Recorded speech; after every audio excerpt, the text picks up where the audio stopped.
Hello, and welcome to Now You Can with your host, Dr. John Mann.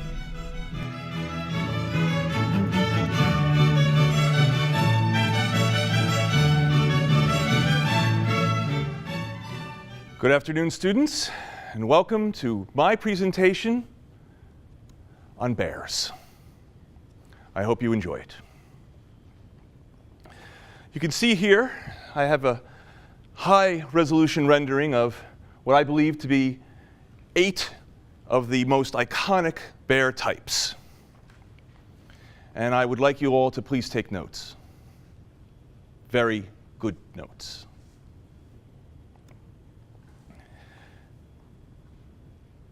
Seven bears. Sorry. You can find them in a forest, of course. This is, of course, where to find bears. I would title your notes, go to the next page, in fact, just go to the next page. And title this part of the note-taking, where you can find bears. You can find them in a forest, or if you live in Sussex County, you can find them in a backyard. You can find them next to garbage cans, of course, and I would add, in parentheses, dumpsters. Now, number one, the color that you should be looking for this particular type of bear would be the color brown. This particular bear has been around since the 1940s in America, when it first came here from Europe. The particular stylings of this bear, the iconic hat and the collarless shirt, and of course, the tie. Second type of bear is the black bear, sometimes referred to as the blonde bear, but most of us in the bear community refer to it as the black bear. And here you see one here. Yes, I took that photo myself in Wanacue. Yeah. Here is the very rare blonde black bear. There have only been 3 sightings of these, and this particular one was captured and now lives at Turtleback Zoo.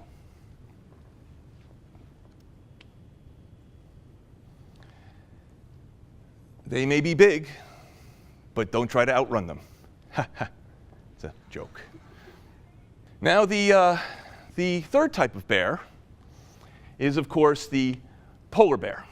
Now this particular one is the South Pole polar bear, and you can see its resemblance to the penguin.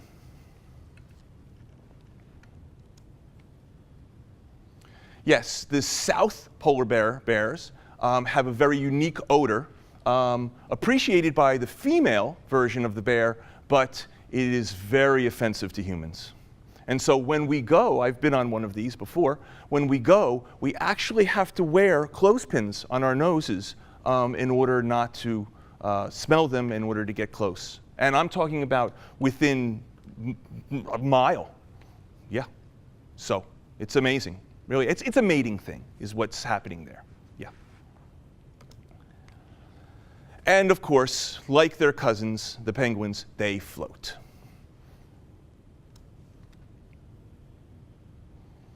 Yes. Of course, they're in the poles, and so this is a little joke we make. They have socks, but they don't really have socks. They have sock-like appendages.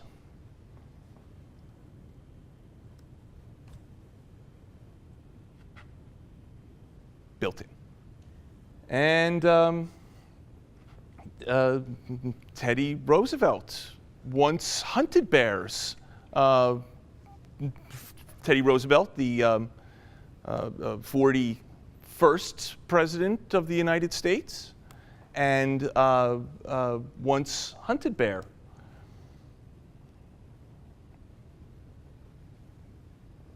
we'll get to this next slide.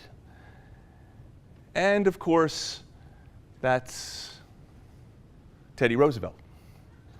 And you know, he was also known as one of the Rough Riders, a very rough individual.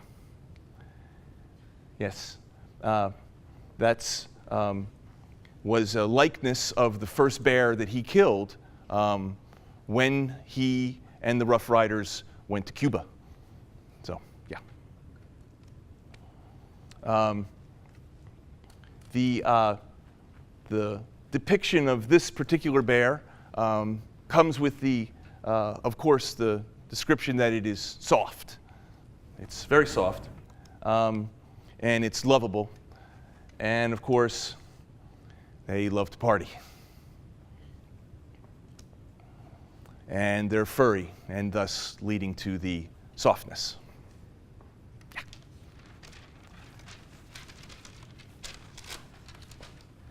Here is a high-resolution photo of a bear that I took in Wanacue. Lots of bears in Wanacue.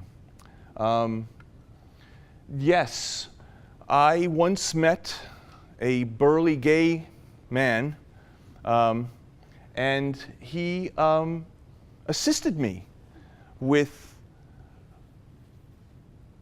photography. Now, one of my favorite bears, the koala.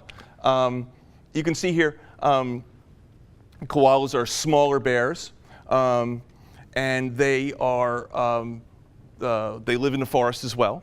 And if you could just quickly jot down all this information, because of course the test will be open notes, but it will not include the PowerPoint. So just quickly jot that down. I'm sure you guys got it by now. This is a 400 level class. Yes, this is a slide from a game show that I was trying to produce, and I accidentally put that in there. Now I think we're back to our presentation. Yes, famous bears. Famous bears. Okay. I graduated from William Patterson University, and of course we had Billy the Bear, that was our mascot. And then of course we have Yogi the Bear, and that is of course the colloquial term for the male brown bear, very famous. We have Jeff the Bear, and that's him right there. He actually was the first bear discovered in Florida. Yes, he has a home in Florida. Garfield the bear, of course, is the result of some fabulous genetic engineering where scientists were able to mesh a bear and a cat. So, in conclusion, what does this mean for the future? The future of not only bears, but of humans and community as well. What does this mean for the future? It means we're moving upwards and onwards, is really what it means. Bears, of course, are dangerous, most of them. And we have to be fearful of them. Very fearful of them. Extremely fearful of bears. I want you to write this down.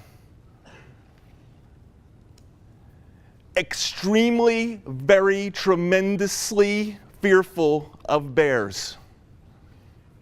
I want to stress this. This is a point that I need to stress with you. Be very, very afraid of bears in the future. No one knows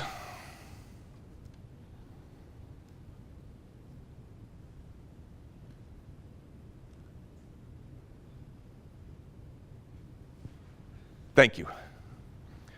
Are there any questions? Are there any questions? Yes, you young man. Yeah. What the fuck? This has been Now You Can with your host, Dr. John Mann.